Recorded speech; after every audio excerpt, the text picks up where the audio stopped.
DNA news টিভির এই সংবাদে সবাইকে সুস্বাগতম ও আমন্ত্রণ জানাচ্ছি। আশা করি খবরটি প্রথম থেকে শেষ পর্যন্ত সবাই দেখবেন।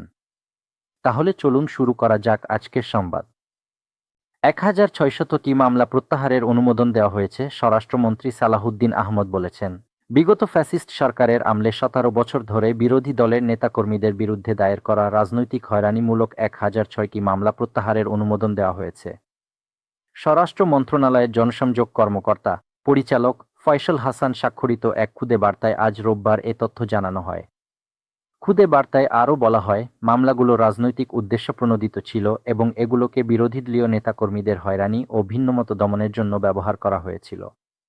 এর আগে ৮ ফেব্রুয়ারি আইন মন্ত্রণালয় জানিয়েছিল, জুলাই গণঅভ্যুত্থানে ক্ষমতাচ্যুত আওয়ামী লীগ সরকারের আমলে বিএনপি, জামায়াতে ইসলামী, হেফাজতে ইসলাম, গণ অধিকার পরিষদ সহ বিভিন্ন রাজনৈতিক দলের নেতাকর্মীদের বিরুদ্ধে করা রাজনৈতিক হয়রানিমূলক মামলাগুলোর মধ্যে ২৩,৮৬৫টি মামলা প্রত্যাহারের সুপারিশ করেছে অন্তর্বর্তী সরকার। ফলে প্রায় ৫ লাখ মানুষ হয়রানিমূলক মামলা থেকে অব্যাহতি পেয়েছেন।